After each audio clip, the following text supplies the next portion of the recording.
Yeah, no, I mean, there's going to be instances in every practice where, you guys just happen to be maybe an earshot of some of it or not. But there's going to be opportunities in every practice where if the expectations aren't met, that you set the standard. And I think that that may be yeah, it may be something that some may look at and subjectively say, hey, it was all right, but we're trying to set a new level of precedence in regards to how to do things, and I think that's every day, win, lose, or draw. And I think the one thing that dealing with success has to do is come out every day and make sure that you understand the expectations are still at that highness, that standard. What were you most pleased with Sam in his first game? Yeah, I mean, for your first start to go out and just being able to function and be smart and to be tough, to understand, to take care of the football, the manage the situations. Again, it was our entire offense's first time together, from play calling it together and talking over it and working the situations and playing against an opponent. And so I was really, really excited about the growth that we were able to move forward with and build on from training camp and spring ball and summer, and to see him execute and be calm and poised and do some things that put you in position to win a game. When you beat an opponent the way that you guys did last weekend, how do you build off of that? Right? Because it's easy to take away what you guys did great. How do you pinpoint to the things that needs to be corrected when there's such lots of them like that? Yeah, no, I think you do this long enough, and you probably become the alternative to that. And you find every little sticky thing you can.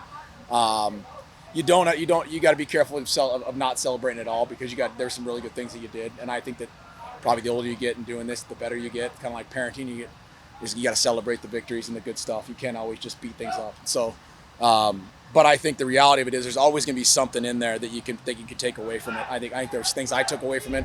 I took a role in some of the things that we did that I didn't like, and I was disappointed with myself, that I got to get better at. There's a couple things that we as a group understood that we can all tie in together with. So, I mean, there's something in every game. There's too many moving pieces in this game to have it perfectly clean. So the score will always take care of itself, regardless of what the number comes out. You just got to make sure that you understand how you got there and what you need to do to fix other things. Coach, what can you say also, Brett Moore, Arizona Club, good to see you. Thank you. All right. What can you say about your running back depth, and how important will that be this week? Yeah, no, it's huge. We talked about that a little bit as we got into training camp, and even as we got here, the depth at that position is pretty special. To be able to roll guys in and not have to think about, for me, if I'm worried about protection, if I'm worried about certain guys in certain roles. Now, there's some instances like that are like really small, but as a whole, I mean, the group goes in and it's seamless. I mean, it's just a tough group that understands how to take care of the football. They run hard. They know their job. There's very few critical errors in those guys.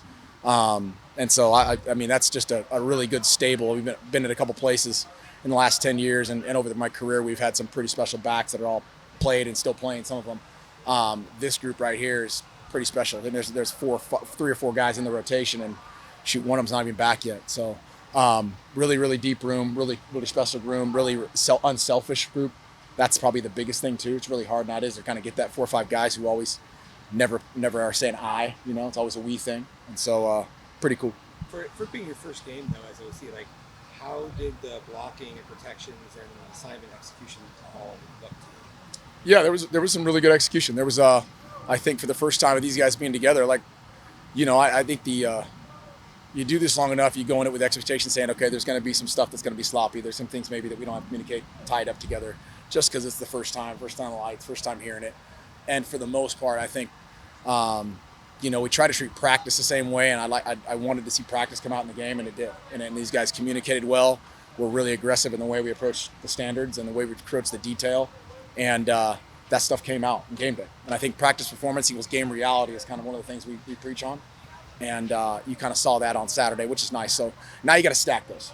One time is a flash of the pan. Now you got to stack things up, stack practices, and really continue to press on, because you got a big time opponent this week. With how good Mississippi State is on the back end, how important is it for you guys to establish the run and get them to pack the box?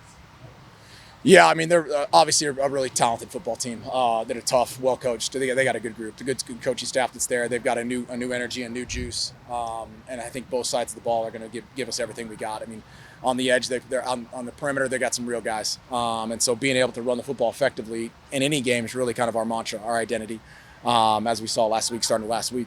So being able to put guys down in the box to be able to take advantage of the guys in the perimeter is going to be something that give those guys a one-on-one situation. if we can get to that. And if they don't get to that, then we got to be able to do it in other ways. And so I can't dictate what they're going to do. We can just dictate what we're going to do. But they're a very, very, very tough group. Excited about playing them. How interesting was it that their defensive coordinator, with his background, they seemed to do things that were different than that in their first game?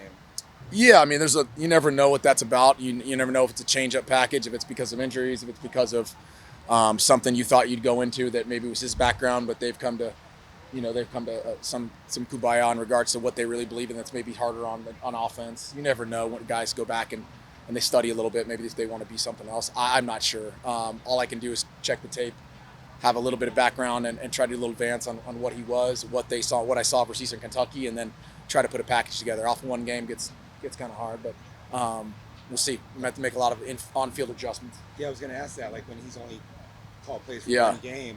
Yeah, one game, pretty lopsided, so you don't know how much more is left in the bag. I'm sure there's plenty. You're gonna have to make a lot of in-game adjustments, which will be fun, exciting, and to see our guys be able to do that, handle it, and us as a staff to do it.